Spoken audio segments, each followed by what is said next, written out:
In this episode, we're going to hear from someone in the Navy who tells about a time when they encountered an unidentified flying object while on an aircraft carrier. Then we're going to hear from someone who grew up in Salem, Massachusetts. And finally, we're going to travel across the U.S. to hear about a couple who ended up in a park in New York and encountered something very sinister. So without further ado, let's get into the stories. I don't want to give away too many personal details because I'm not sure what I'm allowed to talk about and what will get government suits knocking on my door. The Pentagon released those UFO tapes in 2020, so none of this should be too controversial for Uncle Sam. What I will say is that I served in the United States Navy from 2015 to 2019. I spent nearly all my time in the Navy on aircraft carriers. I wasn't a pilot or anything cool like that, but I had a good time in the Navy. My best memories are from when I was part of the 7th Fleet. Yokosuka was a fun place to be stationed. At least when the sailors and the Marines there weren't doing something stupid, it was fun. The command would take away off-base privileges if we got too rowdy in town and the local authorities complained. Sometimes the Japanese could be a bit touchy about stuff. I won't mention any specific ships, but we patrolled the Pacific around Japan, China, and Indonesia. Basically all around Asia and the South Pacific.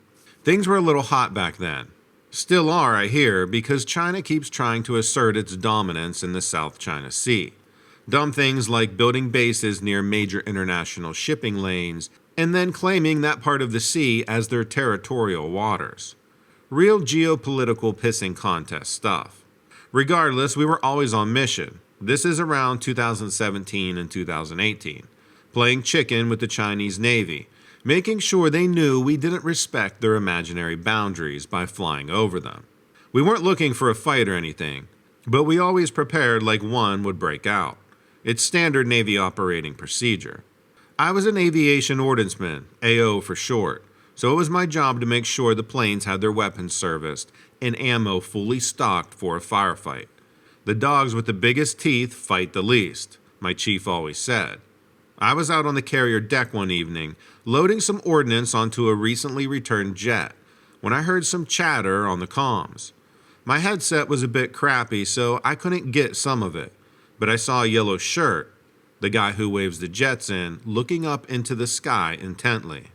I asked the yellow shirt what was up, and he said one of our pilots saw something weird in the air.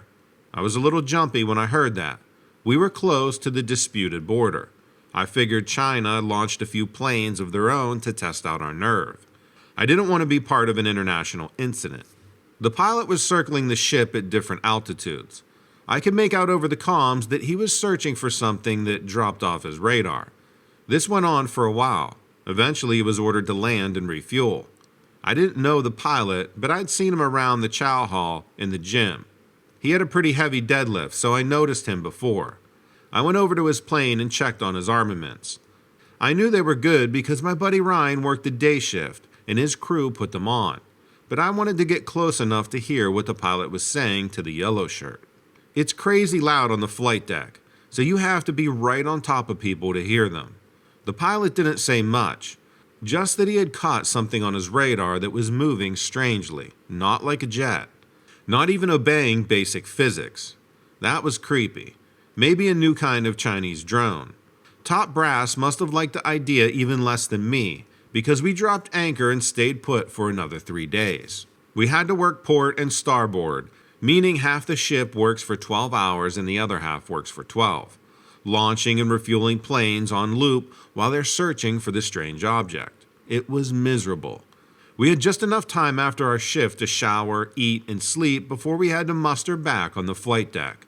The command refused to use the word UFO, but some of the crew was starting to say it couldn't have been a new Chinese drone, and the pilot who saw it was clearly freaked out. I've never been a big believer in UFOs, but on the third night of anchor, I saw something that I know human technology cannot do. I was on the flight deck checking the missiles on a jet when an extremely bright bluish light flooded the sky. It was so harsh that we couldn't look at it, but it somehow still illuminated everything perfectly evenly. The strangest thing about it was how the light looked blue, silver, or green depending on what angle you looked at it. The light shot backwards and then up in a zigzag pattern. It didn't accelerate or slow down between maneuvers. It stopped and started like inertia and air resistance didn't exist. It moved like a giant invisible hand was just jerking it around in the sky, like a kid playing with a toy airplane. The light was still for a few minutes, and then slowly circled the carrier deck in a wide arc. It was about a quarter of a mile away, but the light was easy to spot. Our comms gear was going wild. I could hear snippets of voices trying to give us orders, but a metallic humming blocked any coherent messages from getting through. A green shirt finally pieced enough of the message together to know they wanted us to launch every available jet that was currently on deck. We launched the first plane as fast as we could, and I watched it take off and bank wide left to approach the humming blue-silver-green light. I don't think anyone on flight deck was breathing as the plane approached. When the jet got within a few hundred yards, the light just dropped out of the sky like it was a puppet whose strings were cut. We all ran to the edge of the deck, but there was no splash or sound of impact. The light was just gone. For 4 more days, we worked continuously to launch and land planes, searching every inch of ocean for a sign of that strange aircraft. I even heard they pulled one of our ballistic submarines from their post to search the seabed. They never touch the submarines for anything. They are our greatest nuclear deterrent. We spent another 2 days in debriefing rooms where they told everyone on deck and the control tower who saw the incident to keep our mouths shut. They used legal language, of course, but the message was the same. Not sure if this is still supposed to be hush-hush, with the release of all those UFO videos, but I thought it was time I share my personal experience. If anyone from the government reads this, my name is John Smith. When I was a kid, I used to live in Salem, Massachusetts. I don't know if you know anything about that area, but it's definitely associated with a lot of strange history. We live near the Chestnut Street district, which has some of the oldest houses in the country. We didn't have one of those fancy mansions like in the actual district. Our house had quite a few rooms, but it really needed some attention. I really loved that house though. It had a tall staircase with the best banister to slide down, and it had these cool French double doors with a lot of square panes of glass. There was a clawfoot tub in the upstairs bathroom. I was 5 or 6 years old, and I was really happy there, but for some reason, I didn't feel comfortable in my room at night. I'd be trying to fall asleep, and I would seem to sense someone circling around my bed. Usually when I opened my eyes, I wouldn't see anything, but a couple of times, I thought I saw this woman sitting at the bottom of my bed holding a child. She just sat there staring at the child in her lap. It didn't seem very old, maybe 3 or 4. It seemed to have dark splotches on its arms and legs. It looked like it was wearing a bonnet. But the apparition, or whatever it was, seemed really faint, just shadowy, and it seemed to come in and out of focus. And like I said, it only happened a few times. But the feeling of discomfort I had was often there. I would feel too warm and want to kick off my blankets, but I was too afraid to uncover myself. I would call out for my mom and dad. They would come up to see what was wrong, but I seemed to know that they wouldn't believe me if I told them, so I always complained that something hurt. Then, one of them would usually stay with me until I fell asleep. My brother slept in a bed next to me in the same room. He never seemed to notice anything, but he was a lot younger. I spent most of my time outside. My mom didn't like any of the neighborhood kids to come in the house. She was really fussy about anybody making a mess, and she really didn't want to have to provide them with any snacks or drinks. They would come fetch me to play by standing at the front window with their faces pressed against the glass. When I noticed them, I would go out to play. They knew better than to knock on the door or ring the doorbell. She didn't really care much for other children. I was allowed to roam all up and down the block. I was even allowed to go to the candy store on the corner. Well, to me, it was a candy store, but I bet it was a store for all kinds of things. I would choose my candy, and then if I had enough money left over, I would always buy one of those little pinwheels. I would blow on it and make it spin all the way home, and then I would plant it in the rose garden in the backyard. I had gotten quite a collection of them. The rose garden was one of my favorite things about that old house.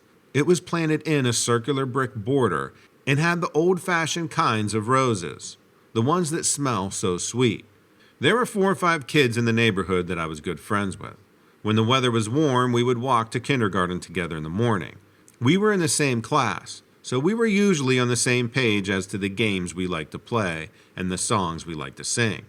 One afternoon, we were in my backyard together. That morning at school, we had been playing Ring Around the Rosies. My rose garden seemed to remind us of the song, so we joined hands and started to circle around singing the song. We went around a few times and fell down laughing. About the 3rd time, as we were all getting up, something really weird happened. All of the pinwheels around the roses started spinning so fast. There wasn't any wind. It was hot and sunny. We stared at the pinwheels and honestly, it felt really creepy. We stopped the game and then everybody just kind of wandered off home. I went inside and went to the living room to find something to do. I had just sat down on the floor when I noticed someone at the front window with their face against the glass. I thought that was weird since we had just left each other. I stood up to see who it was, and it was the child from my room, the one with the bonnet and the splotches on its skin. I ran out of there fast. My mother didn't know what I was talking about, especially as the child was gone when we went back. But I was the most scared I had ever been. As an adult, I researched the history of that house. I discovered that one of the original inhabitants was a woman who had fled England to escape the bubonic plague, and her child had died from it. I also discovered that the roses rhyme came from the plague that affected London in the year 1665. The rhyme seems innocent, but it has a dark meaning. Those roses stand for deadly rashes. The posies were supposed to prevent the illness, and the tissues imitated sneezing symptoms. And the implication of everyone falling down is, well, death. I don't even blame anyone if they don't believe this story. I wouldn't believe it either if it hadn't happened to me. Hell, my ex-girlfriend was there too, and she still doesn't believe it. I guess introductions are in order. My name is Chase, and I'm a 21-year-old college student from Fresno. During the pandemic, I met a nice girl from Oregon named Presley online, and we really hit it off. After a year of talking and Skype calling, we decided it was finally time to meet in person. Instead of just getting together for a weekend at one or the other of our places like normal people would do, we decided to take a cross-country road trip together before classes started back in the fall. What could go wrong? Apparently everything. Well, I could write a novel on all of the horrors we encountered before reaching New York, including bad Airbnb experiences, a flat tire, and multiple arguments. Our night in New York was the biggie. My mother always told me never to talk bad about a woman, but I would be remiss if I didn't mention that Presley's personality in person was much different than the girl I thought I had come to know online. Nothing impressed her, but I tried my hardest to show her a good time anyway. By the time we got to New York, things between us looked pretty rocky. She had already called home crying and talked to her mother at least 3 times, and had even gone as far as saying that she might catch a plane in Maine and not make the return drive with me. Despite our struggles, I really didn't want to wind up broken up before our relationship had a chance to gain footing in the real world. I did a quick search from the bathroom at a gas station and found information on the Falling Waters Preserve in rural New York. The photos made it look crazy romantic, and I thought if anything was going to save us, it'd be that place. It was a little more difficult to find than I expected though, and she got pretty annoyed with me getting us lost out in the middle of nowhere without telling her where we're going. By the time we got there, it was dark. You couldn't even really see the falls. We were just out in the dark woods for nothing. She headed off down the trail ahead of me, slapping mosquitoes away the whole time. I started following behind her, but then got distracted by this strange sound. It's hard to describe exactly what it sounded like. It was almost like the sound you hear when you pull zip ties tight, and it just kept going. Then there was a sound of rustling in the branches all around me. "Presley?" I called out. It didn't seem like she was in the prank-playing mood, but I was hoping that it would be her rustling around in those bushes trying to scare me. Any alternative was too horrifying to think about. I didn't hear anything. Whatever it was stopped moving. It was just making these clicking sounds. She didn't call back to me, So I thought maybe I was just freaking out over nothing. Maybe it had just been a rabbit or a squirrel. Rodents sometimes make funny noises, right? I continued down the path towards the car, but out of the corner of my eye, I saw something white move very quickly beside me in the woods. I turned and looked, and there, looking at me face to face, was the ugliest creature I had ever laid eyes on. I'm 5'10", and I'd venture a guess that if this thing stood up straight, it would have been about as tall as me, but it was down on all fours with its back leg joints inverted like a dog's. Otherwise, it looked like a pasty white, pale, naked person. In fact, I can tell you it was obviously male, if you get my drift. Its face, though, wasn't like a human's at all. It was very gaunt and hollowed out, like you'd expect a corpse to look after a while. There was no nose. It was completely hairless. No eyebrows and no leg hair, nothing. And its eyes were solid black. No whites to be seen. I stood there for a moment, frozen in fear. Then I started backing away slowly, trembling in my boots. It opened up its wide mouth, revealing these razor-sharp dog-like teeth, and a long tongue that unrolled from its mouth as it screeched. Then it took off running away from me through the woods in a flash. I turned and ran straight back to the car myself, and found Presley sitting in the front seat waiting impatiently. I started the car, frantically telling her about everything that had just happened. She barely looked up from her phone at first. When I finished the story, though, she turned to give me this disbelieving look and asked, "Why would you make something up like that?" I started to say, "Exactly, why would I?" Needless to say, Presley caught a plane home the next morning and hasn't spoken to me since. She thinks I just made the entire thing up. I know what I saw, though, and I did not make this up. Let me know what you think about these stories in the comments below. And don't forget to check out Donovan Dread True Crime. I try to release there several times a week. And also check out Lilith Dread. She releases almost every single day. Thanks and take care.